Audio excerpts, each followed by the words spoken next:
கரூர் மாவட்டம் வெண்ணமலை முருகன் கோயில் சுற்றியுள்ள 548 ஏக்கர்களை அங்கே இருக்க மக்கள் ஆக்கிரமிக்கப்பட்டு வீடுகள் கட்டி வாழ்ந்து வருவதாகவும் அந்த நிலத்தை மீட்டு இந்து சமய அறநிலைத்துறைக்கே ஒப்படைக்கணும்னு திருத்தொண்டர் சபையை சேர்ந்த ராதாகிருஷ்ணன் அவர்கள் 2009ஆம் ஆண்டு மதுரை ஹைகோர்ட்டில் பொதுநல வழக்காக தொடர்ந்திருக்கிறாங்க.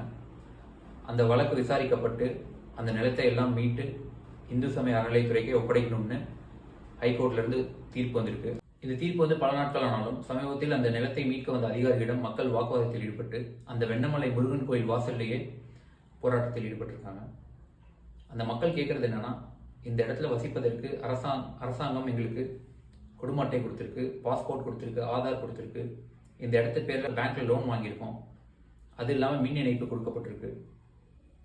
இவ்வளோ நாளாக இந்த இடத்துல நாங்கள் வீட்டு வரி செலுத்திட்டு வரோம். ஆக்கிரமிக்கப்பட்ட இடம்னா இவ்வளோ ஆவணங்களும் அரசாங்கம் எதுக்கு எங்களுக்கு வழங்கினது? அதே மாதிரி ஆக்ட் 1803, 1863, 1869 படி ரெஜிஸ்டரும் பண்ணிடுறாங்க. ஆக்கிரமிக்கப்பட்ட இடம்னா இவ்வளோ ஆவணங்கள் அரசாங்கம் எதுக்கு தரணும் அப்படின்னு அந்த பகுதி மக்கள் கேட்குறாங்க. இந்த போராட்டம் இப்போ தீவிரமடைஞ்சு நேற்று சில பேர் தீக்குளிக்க முயற்சிருக்காங்க.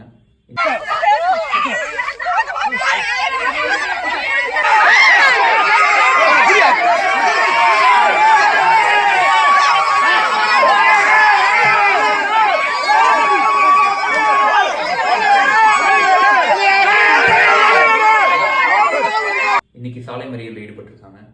சாலை மறியல் 12 பேர் பார்க்குறேன்.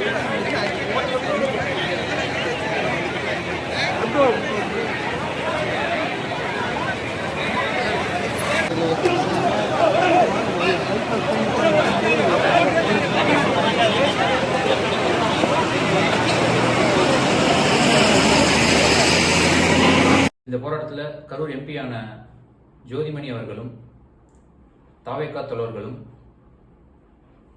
நாம் தமிழர் கட்சியை சேர்ந்தவர்களும் இந்த மாதிரி அனைத்து கட்சியும் சேர்ந்து போராடிட்டு இருக்காங்க.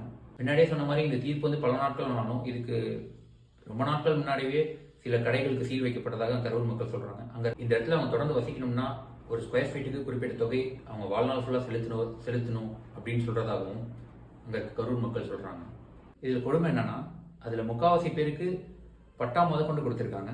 நான் முன்னாடியே சொன்ன மாதிரி இந்த அஃபிஷியல் டாக்குமெண்ட்ஸ் எல்லாத்தையுமே கொடுத்துருக்காங்க. 2021 சட்டமன்ற தேர்தல் அப்போ இதை வாக்குறுதியாக கொடுத்த அந்த தொகுதியைச் சேர்ந்த திரு செந்தில் பாலாஜி அவர்கள் போராட்ட களத்திற்கு வந்தாரா? அதே போல இந்து சமய அறநிலையத்துறையைச் சேர்ந்த திரு சேகர் பாபு அவர்கள் போராட்ட களத்துக்கு வந்தாரா? அங்கே இருக்கக்கூடிய மக்களின் நிலை என்ன? தன்னோட சொந்த உழைப்பில் கஷ்டப்பட்டு வீடு கட்டி இவ்வளோ நாளாக வசிக்கிற அந்த வெண்ணமலை பகுதியைச் சேர்ந்த மக்களின் நிலை என்ன? இந்த மாதிரி பொய்யான வாக்குறுதிகளை கொடுத்து மக்களை ஏமாத்துற திமுக அரசுக்கு இது என்ன புதுசா?